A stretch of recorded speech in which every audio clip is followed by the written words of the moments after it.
We have a strong maritime past with links throughout the northern European region. Orkney was used as the Vikings. For the Vikings, they based themselves here and conquered and raided Scotland, Ireland and England. But also we have the Hanseatic League. It was also a key contributor to the Scottish economy in years gone by. And it linked us with the North Sea and the Baltic states. Now that our maritime past is lost and there's no ferries which run between us and any of our northern European neighbours, we've lost our sense of maritime culture as no longer our cities line the coastline, but instead line the central belt. However, our future looks to engage. It looks to engage with the changing patterns of shipping, international shipping, and the Orkney Islands sit as a gateway for Northern Europe.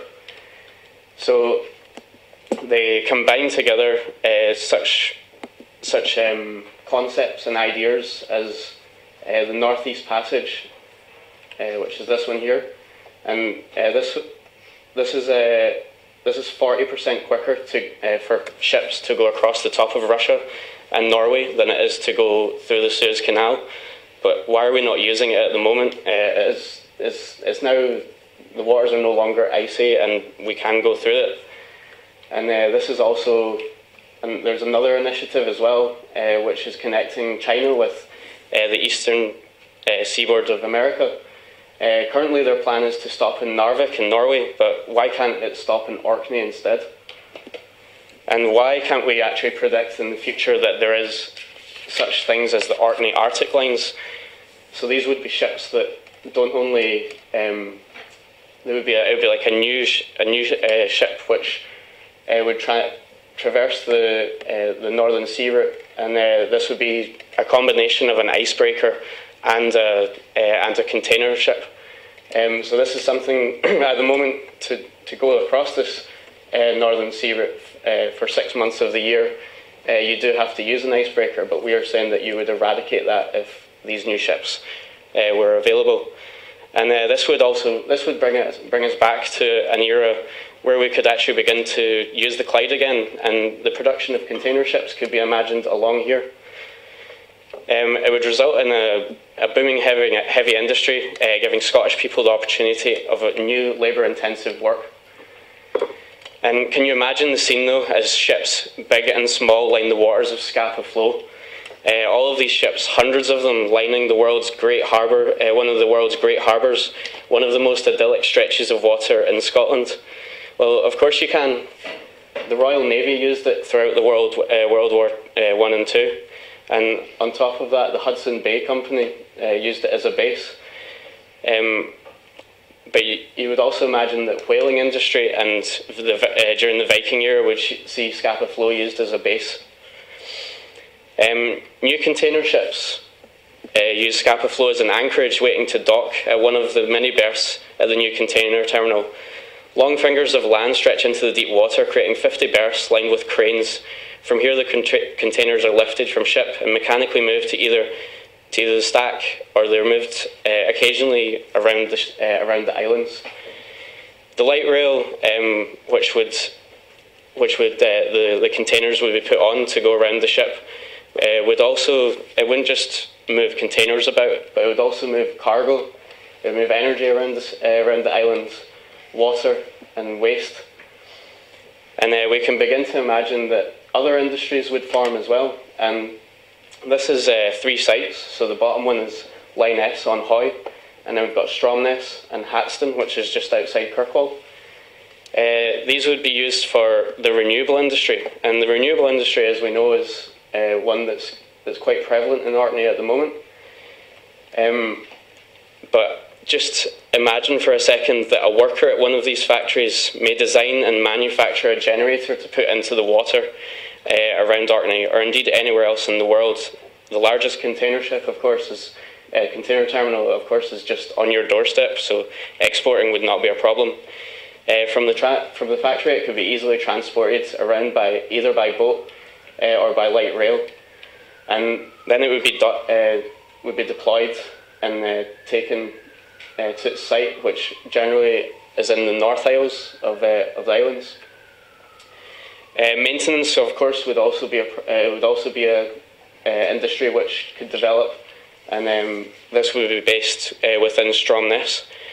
But also, there's an opportunity to create a renewable campus, and this would go around the islands. So, could you imagine that that you take a site visit as a student, and you go and see all these industrial buildings and how the machines are made? But then you also get the opportunity to put your own prototype in the water as a test project. So we'd be developing it as along with like the manufacturing, the assembly, the education. They would all run in conjunction with each other, and Orkney would be the centre of activity for wave and tidal power. This is the figures for the current what they currently plan to put in the water. So there's expected to be 1.6 gigawatts of energy, which is enough to power 200,000 houses with electricity. There's currently only 20,000 people on Orkney, so there has to be a way which we can actually move this energy as well and provide it for other people. But we're also looking at Orkney following SAMSO, and this was one of the Nordic Horizons event that we came to, and it talked about SAMSO being this. It's now currently a carbon neutral community. So why can't Orkney be that? And indeed, why can't the entirety of Scotland be that by utilising our wave and tidal power? But also, we have the potential to be part of a much wider scheme. So the Dutch Foundation for Nature and the Environment have conducted a study, and in the North Sea alone, for wind power, there's more energy available than there is oil available in the Middle East, and they proposed a North Sea grid, and this connects together all of the different countries which surround the North Sea. Germany has its solar, France has its nuclear power, Denmark its wind, and so on and so forth. But nothing is really said about Orkney. It's not on this map at all.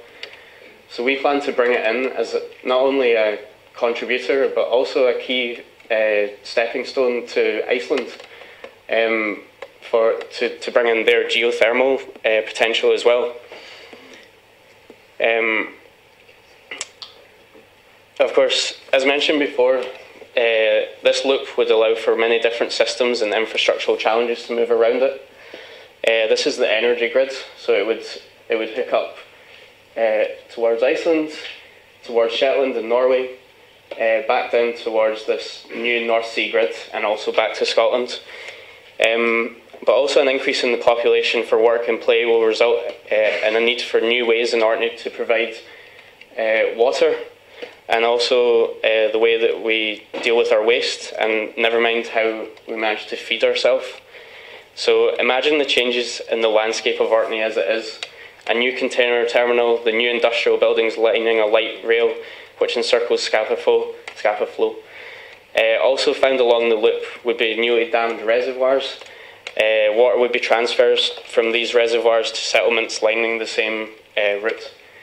And these reservoirs also have the potential to be used for recreational purposes, as well as the use of the water for drinking.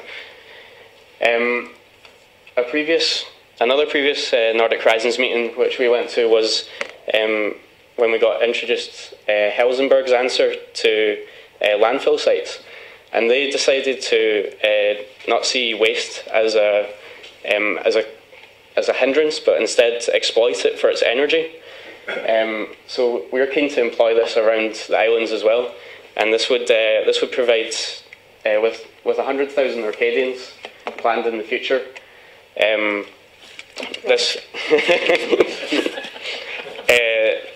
This would provide enough energy from the production of from waste to energy to provide for the water taxis.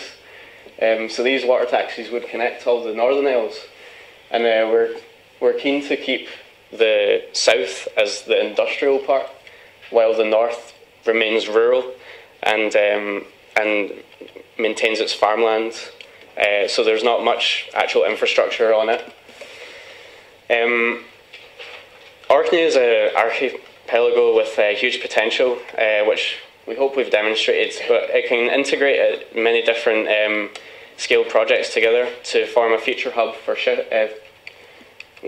missed out an entire please. So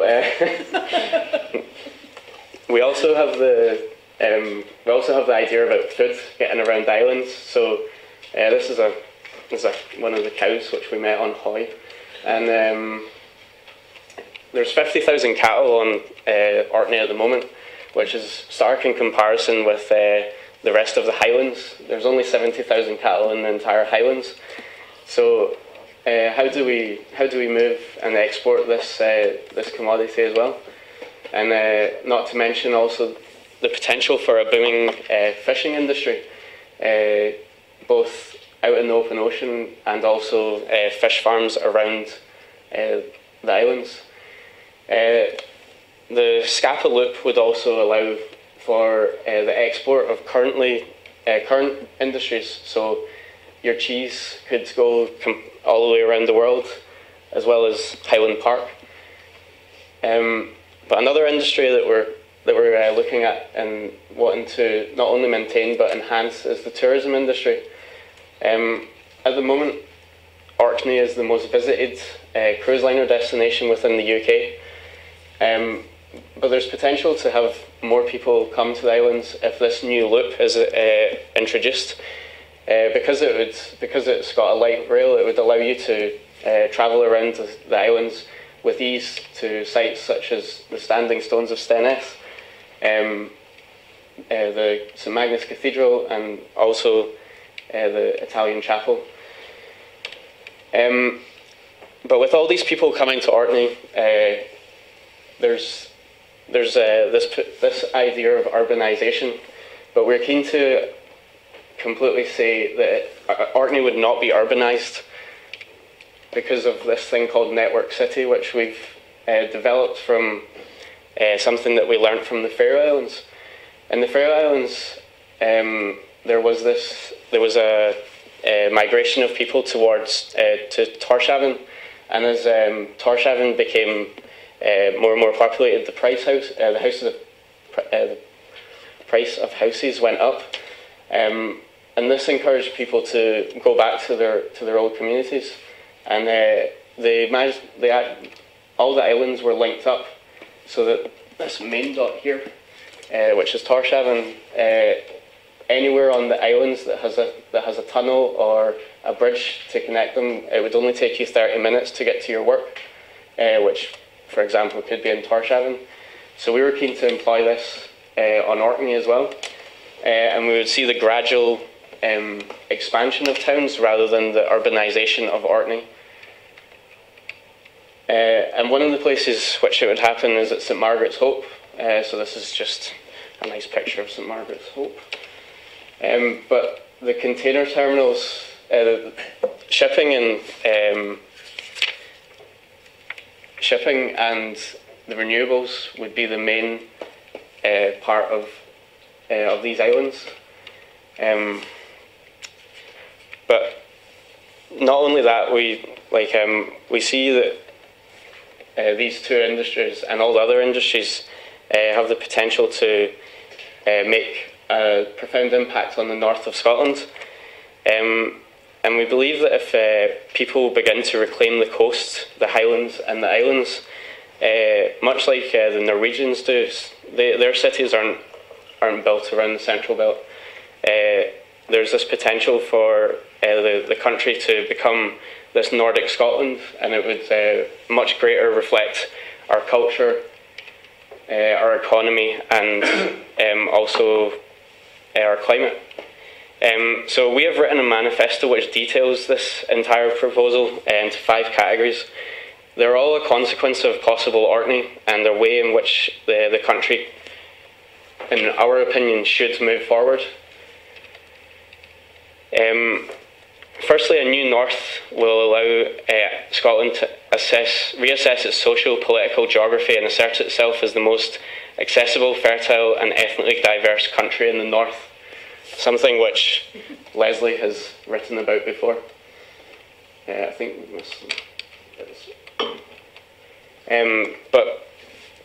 So we see this population economic centre will shift away from the Mediterranean and will instead be contained within the north.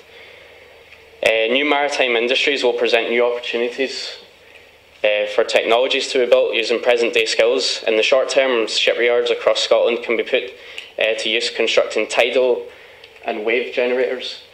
Looking further into the future, though, Scotland's position as a trading hub of Northern Europe will mean that there is a need for new ships to traverse the Northern Sea route. At the moment, container ships, as we mentioned before, will use icebreakers. However, what if Scotland was to produce our own fleet of container ships, as big or even bigger than the current biggest container ship in the world? Orkney Arctic lines would see a resurgence of shipbuilding within the disused docks. And Orkney would not only provide work for people, for those who work there, but the knock-on effects of its success would allow for jobs to be created throughout Scotland. With oil stocks dwindling in the North Sea, we must also look at what is the most suitable way to decommission the oil rigs positioned within this stretch of water. The oil rigs are recyclable and could be reused to make new wave, tidal generators. We must look at how the technologies we have within Scotland can be utilised and ask what are the most suitable to follow. Do we want to continue to be part of an unsustainable industry of oil, or should we look to set the benchmark as the first carbon neutral country? A migration of people across to the north would ultimately result in new patterns of ownership.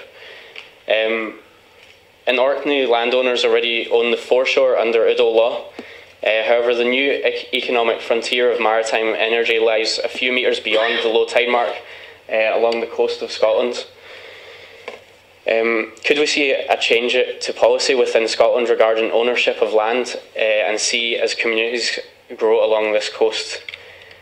So this is just showing the central belt and how the density that surrounds it. But if you look at all of the other Nordic countries, they all line the coast, so we're challenging as to why we're not doing that. Communities will benefit from new energy sources beyond its shore, taking ownership of the technology, the sea and the energy produced. And Udal law and Scots law could work in conjunction with each other to ensure that communities prosper from the water on which they look out across.